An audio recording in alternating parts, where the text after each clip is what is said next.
Welcome to Check In with Jason Lauritsen, a podcast where we explore how to create human, connected workplaces that employees love and that fuel organizational success.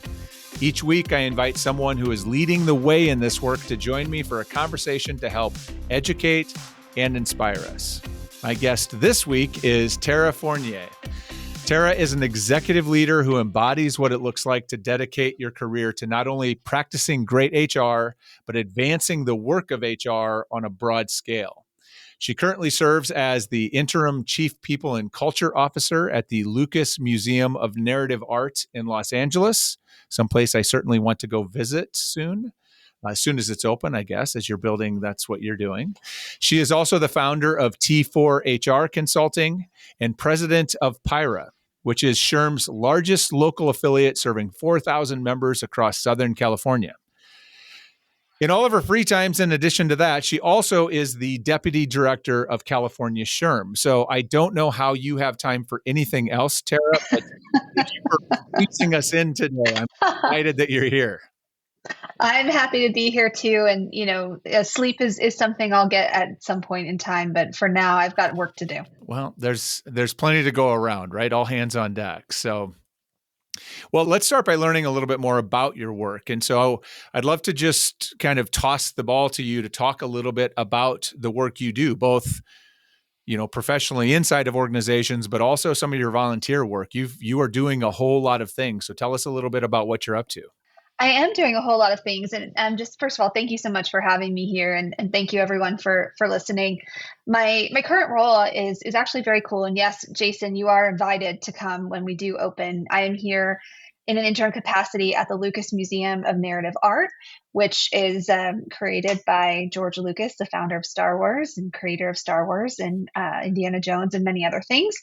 And they have me here through my consulting work to help them build their organization. Their museum is opening in 2026.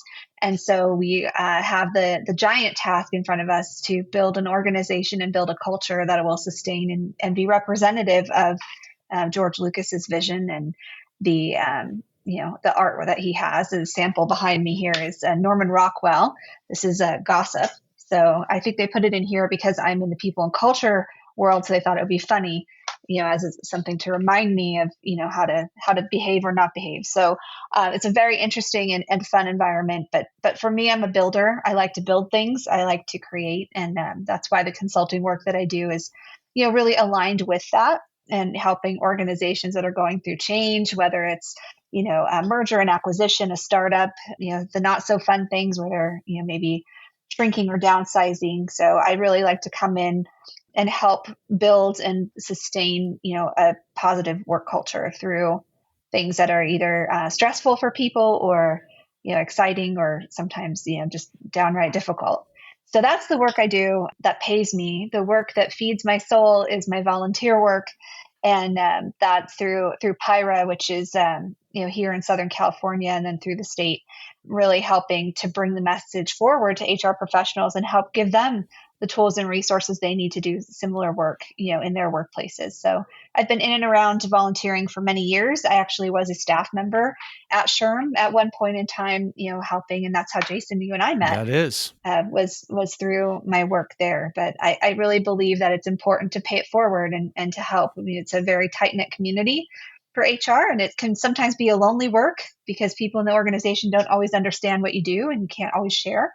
So that's my story. Well, and I would say I have met a lot of people in the HR volunteer community over the years. I don't know that I've met too many that have invested more of themselves and their time in lifting up this profession than you have. And so, Oh. I mean, very literally, if I don't know, I mean, just to kind of unpack this for people, you are in a very direct way influencing nearly all of the HR community in the state of California, which is a lot of HR folks. And through Pyra, through CalSHRM, like that's a big body of work. And so I guess I want to say thank you on behalf of all the employees that are impacted and influenced by the people that you are influencing. That's important work and big work. So thank you for that. I appreciate you.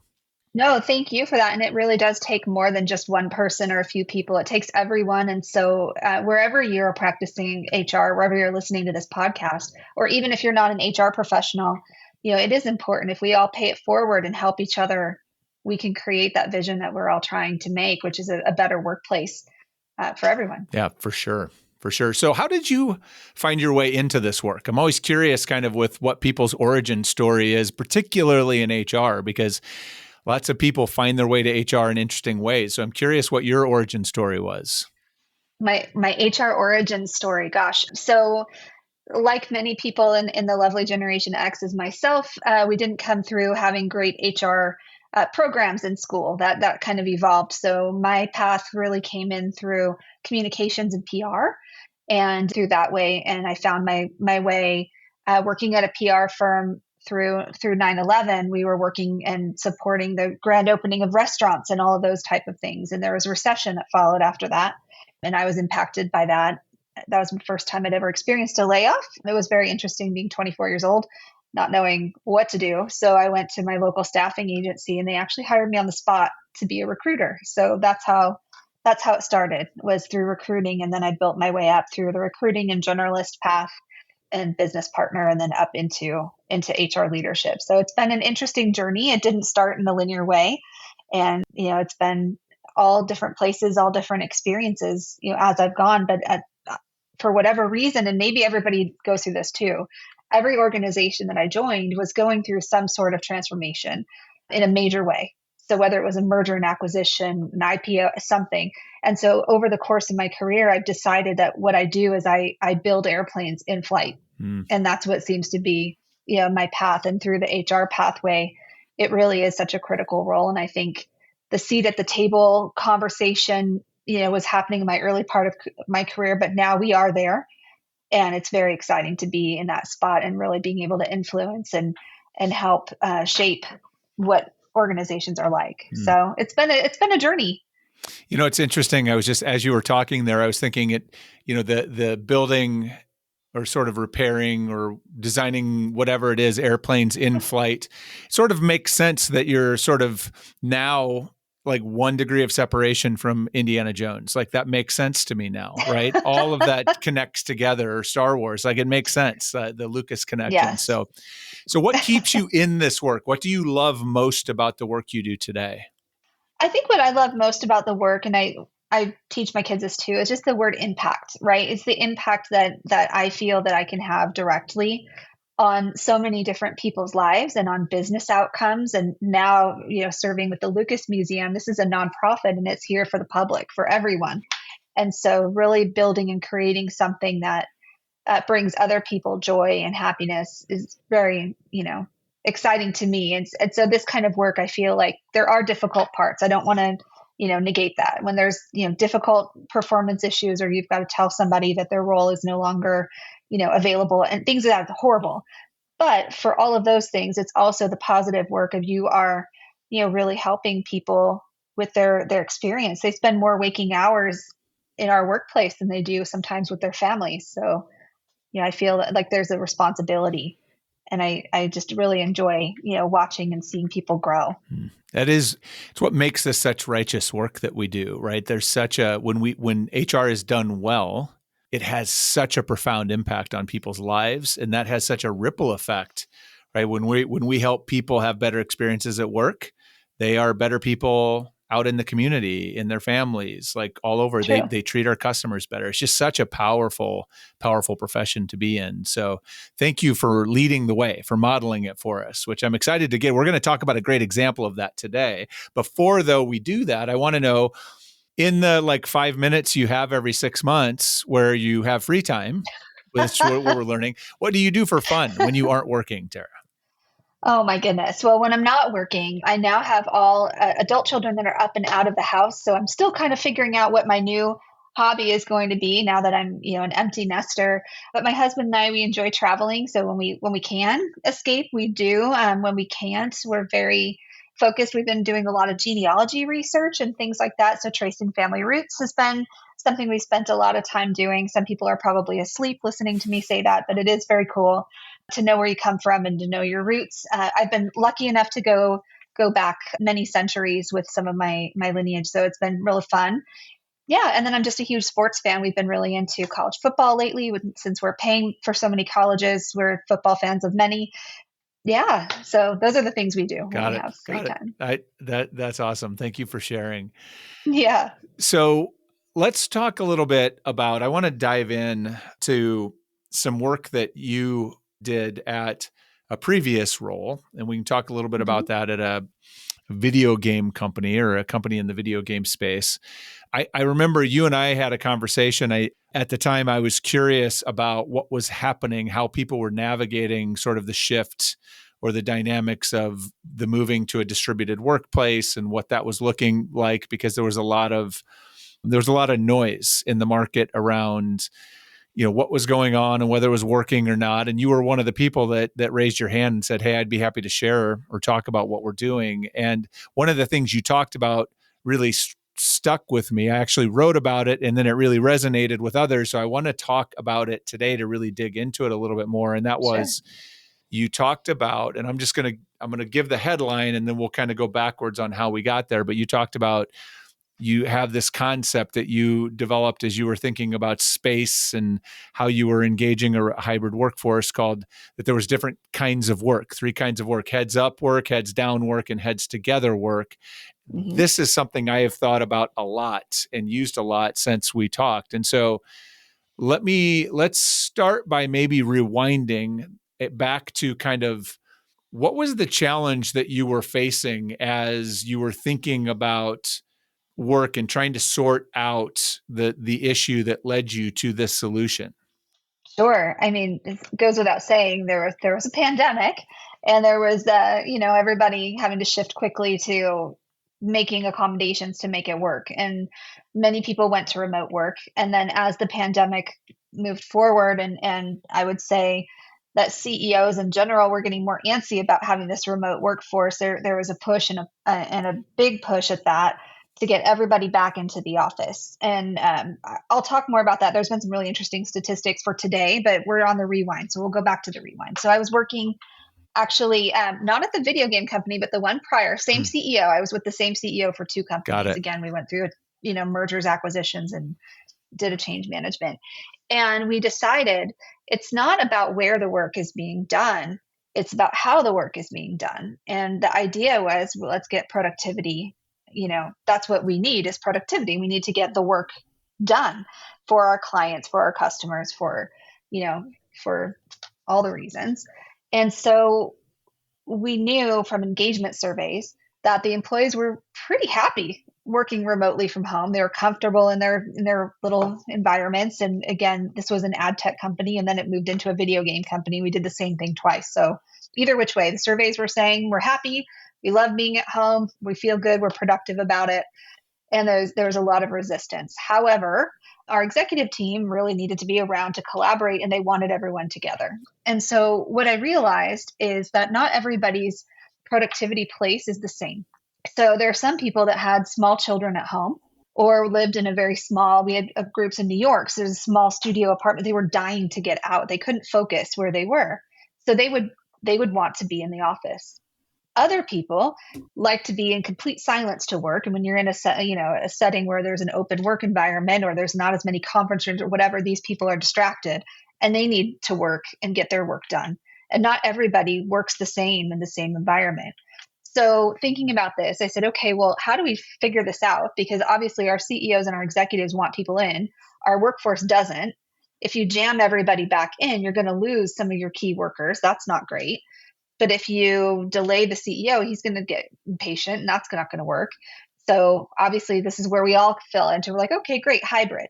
But then what does hybrid even mean? So I wanted to dig deeper into that, because hybrid, are we having everyone just come in and sit at their desk and take Zoom calls all day? Because they're not really collaborating. If that's the purpose of everyone coming in, that's not working. So I thought about it, and I thought, okay, well, what kind of work are we doing? Well, there's work that's heads down, right? That's the work where I've got to get this spreadsheet done. I'm analyzing data. I really can't be distracted. I've got to just focus. So that's heads down work. Heads up work, there's things you have to do. You have to learn, you have to train, you have, some sort of, you're absorbing information. You need your head up, you need to pay attention. And then there's heads together work, which is like problem solving work. I need to, think about our tech groups. You need to whiteboard something out. And that's hard to do on Zoom in the same way as when you're all in a room having a good think about solving some sort of a business problem. So I'm like, okay, great.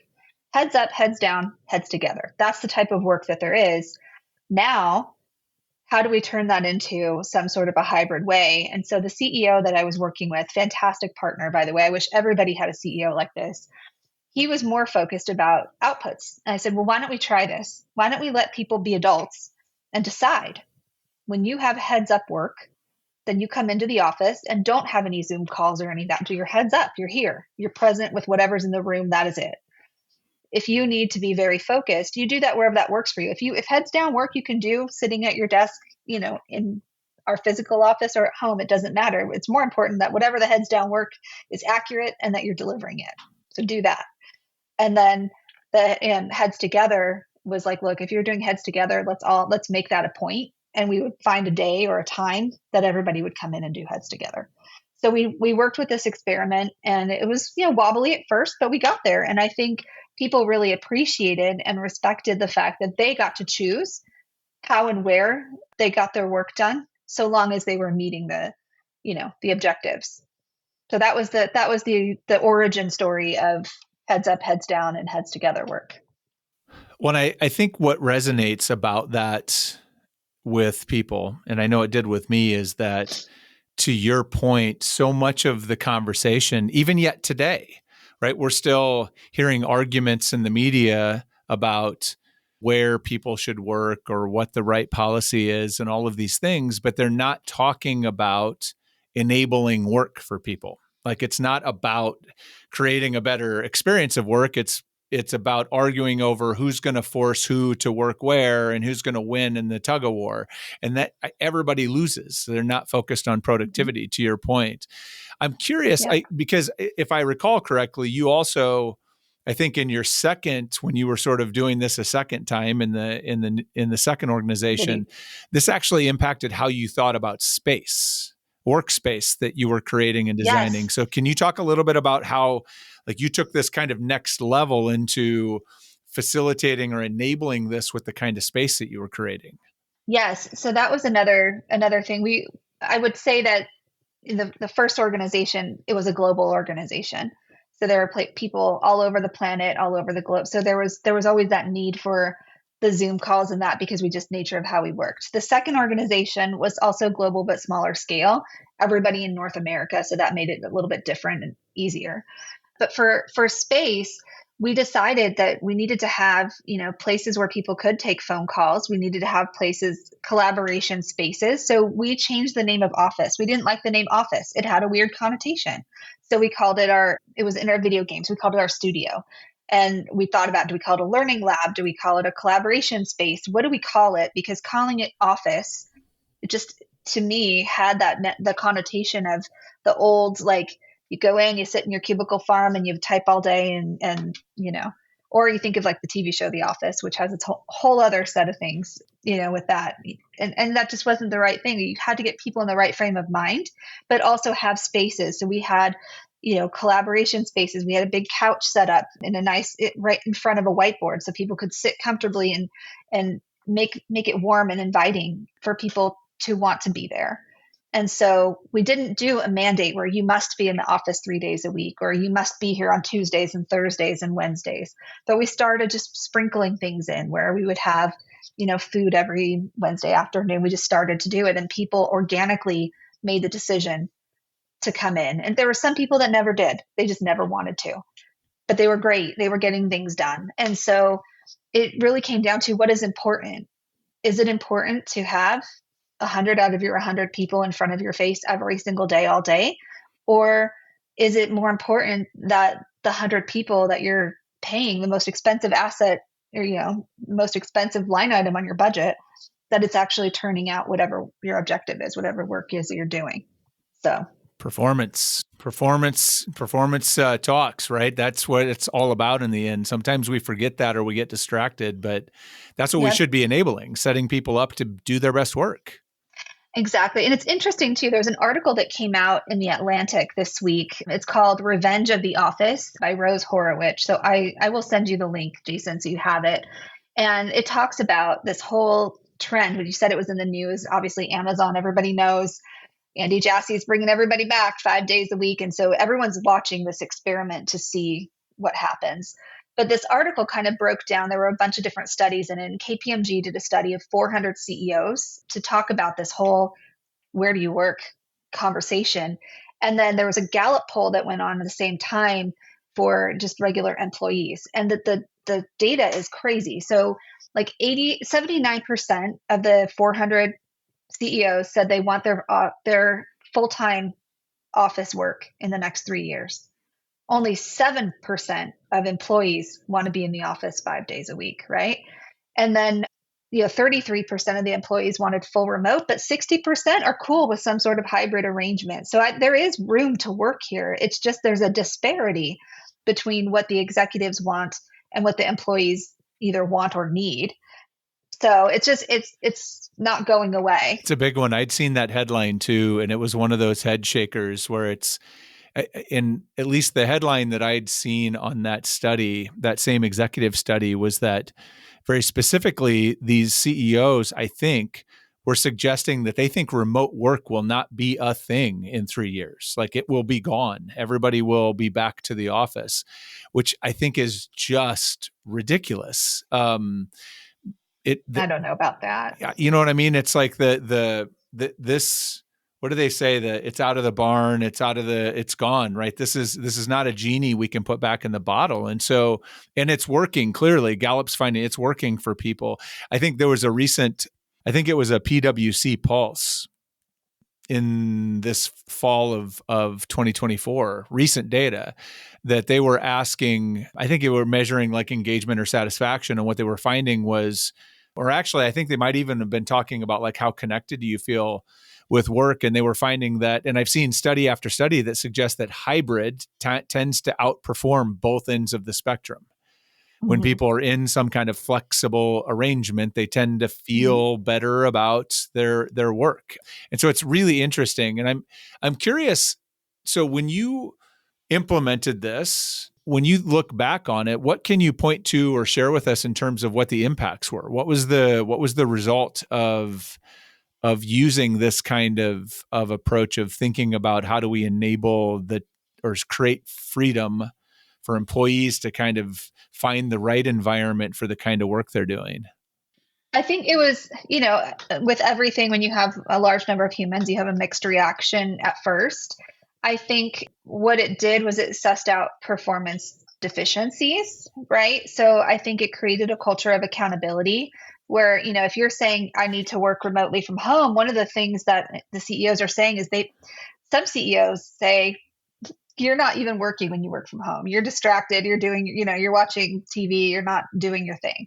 These things become apparent when you have heads up, heads down, and heads together work. If you're not getting your heads down work done, you're not getting your work done, it creates a performance issue. And it's not necessarily the people working from home. I mean, even just personally, I'll be vulnerable and share. This is a safe space, right? I get way more done when I sit at home than when I'm here in the office. Because I do have, I'm not doing a commute. I can focus. I can all the things that for me personally. However, being in a C-suite, of course you have to be in the office and you do what you have to do. It just creates a longer day for me because then I'll go home and go do all the work I couldn't do while I was in. So there's a burnout factor that is a whole other discussion, but it's respecting that. And other people get their energy from being around others and they want that and they need that. And especially if you're more junior, maybe you want to learn and sit next to the next person. So it's been interesting to watch that experiment happen. We had a CEO change at the last experiment and that got canceled and you could start to see the decline. I will say that it was when you didn't have a supportive CEO and the policy started going the other direction, it was a challenge. And people were unhappy about being, forced to do something, right? To feel like, oh, it's Monday, so therefore I have to be here. Yep. I wonder, and I'm curious how you thought or think about this or how you navigated this, because you kind of hinted at it that if we're just looking at the work, Mhm. Heads down, heads up, heads together makes perfect sense to me. But one of the things I think about that I think is a complexity that a lot of organizations are trying to wrestle through is, okay, but what about the stuff that happens in between, right? What about, right, the relationships that you form by sharing Mhm. space with people? What about the Mhm. learning that happens by, I think about how did I learn how to be a professional, air quotes, whatever that was, but how did I learn how to sort of interact appropriately in a professional environment? How did I learn how corporate politics worked, how who you shouldn't call out, how you should behave in a meeting, the things you should and shouldn't do. How did I learn that? I realized if I look back, a lot of that I learned by absorbing, by sitting in the room and watching it happen and then asking people afterwards, like, what went on there? Like, what happened there? Or learning when Mhm. someone made a misstep. And so that passive learning or developmental experience that happens together, I'm curious what your thought is. How do we do that in a way that when we're in an environment like this and we let people choose, people aren't, the thing I remember, at least from my own experience, is that I wasn't actively aware that those things were happening. I don't know that if I was sitting at home and Right. remote, I would be like, I need to go into the office so that I can have these passive learning experiences. Not that wasn't on the radar. So how did you think about that and navigate that for people, particularly younger employees that need that development and connection? Yeah, I think it's being intentional about that. And when you have your heads together or your heads up work, that you're being inclusive of those people that need to be in the room. For me, my team meetings are open. Anybody can come in. They can come and listen and watch and be part of it. And I think the other thing is just because you're in person physically does not mean that there's a lot of that happening now if people aren't all doing the heads up and heads together work at the same time.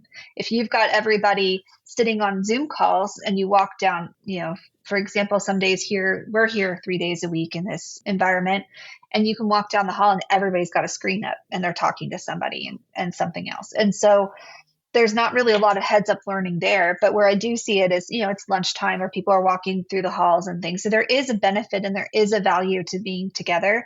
It's just about having intentionality about what kind of work we do when we're in the office.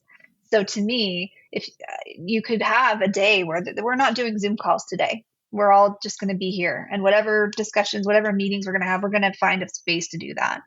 And if we have to meet in an open space in a corner, that's fine.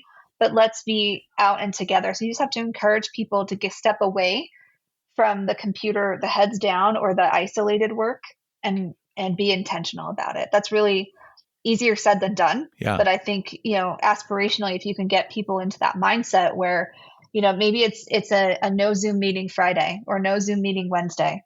And every interaction you're going to have on Wednesdays are going to be either in person or in a group setting. And that's it. That's a Unless couple of great suggestions. And I guess I want to, as we kind of put a fine point on this particular body of work or sort of what you're talking about here, I'm curious, like, as now you look at this and you think about it, you've lived in it across a couple of organizations. When you think about that HR leader who maybe is still in the organization that is, I think, and I think a lot are still grappling with how to do this better, how to do hybrid better, how to do, like, what to make of all of this. What's the right policy? Is it 3 days? Is it 2 days? Does everybody need to be in at the same time? They're having all these questions, don't feel necessarily like the right question. So I'm curious, based on what you've learned, what advice would you have for them on how to step in, or maybe how to think about this and approach this a little differently? Yeah, I think taking the word hybrid and defining what it means. I mean, right now, people use hybrid to define how many days a week they need to be in the office. But I think it's really breaking down what work needs to be done and how is that work accomplished. So looking at those two things and saying, okay, we have these projects to do, and then once you say what work needs to be done and when does it need to be accomplished, then the word is how should the work be done? Is this something that's working independently together? Where are there learning opportunities? And you kind of almost have to, just like we had to do org charts, but we design org charts. You almost have to design work, right? And design or work spaces to do work. I don't know if that's the right articulation, but I think you understand the Mm-hmm. sentiment. It's helping our leaders understand how to get the best out of our employee population, getting the best out of our workforce, but also respecting the fact that, people do have, balance is important and harmony is important, and making sure that people have the right place to do the work and the right mindset to do the work, that they're nourished to give their best thinking, and to feel, important and not marginalized or not felt forced to do that. Because many people, we don't know what's going on in their home life or their situation. Do they have, caregiver needs? Do they have, commutes? Do they have all those things that are all to be considered, and respected? Not, we can't accommodate everything, but I think being mindful that we are human beings, not just human doings, we're human beings, right? Indeed.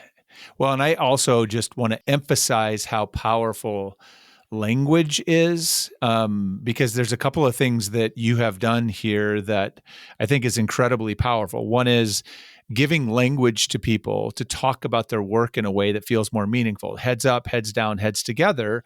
That gives a team or a leader a way to talk about or think about, okay, what are we doing here? If we're going to be doing project work and we need collaboration and we need, okay, that's heads together work. We need to find time where we're all going to come together. That's really powerful, giving them the language to do that. The other thing that I think where the language is super powerful is you talked about, well, a couple of things. You said everybody's productivity place is different. Like asking people, like, what does your productivity place look like? What does that feel like? What works for you is really interesting on an individual level. And the other place I think you use language, and I love this, and I don't know why I haven't been thinking about this more directly, but like, why don't we just rename the office? Because it does have so much baggage. I love like calling it the studio. And then my mind went to like, why don't we just call it the hub? Because a hub is a You place you can. come to connect, whatever. But like, let's get rid of the word that has all the grossness on it and reset. So some really incredible work, Tara. Thank you for sharing that. I just want to kind of call Of out to course. people that it doesn't cost you anything to change your language or give people more helpful language to talk about their work. It's reframing, right? Indeed. It sure is. So, is there a particular way that you're approaching that challenge on the burnout side that you have found helpful or that you're feeling optimistic about? Yeah, I mean, we're working through it. I've been with this group for about 3.5 months now, so I'm still learning everybody. But we have started to put in wellness. We're doing meditations classes. We've got some other, health and well-being things that were not here before, to try and give people that space. We are a hybrid work environment, so I am starting to do the heads up, heads down, heads together concept here to help people and make sure that they have, a buddy here. We started, well, this came before me, but we have onboarding buddies when you come on, which, by the way, onboarding is another language word that we should probably change. I like launching better because you're launching something that's going higher, versus onboarding is welcoming them to the ship. Whole nother discussion topic. But having buddies or having a partner to talk to, somebody that is here to help, and just trying to open up communication channels. We're going to be doing our first engagement survey with this group next month, so more to come. But I think it is a challenge that, I'm seeing a lot of people are having out there. So I haven't perfected this answer yet. I love, that's a great idea. Like a well-being buddy is a great idea. I've heard no one talking about that. And it's so great. It's so powerful because, I mean, there's so much.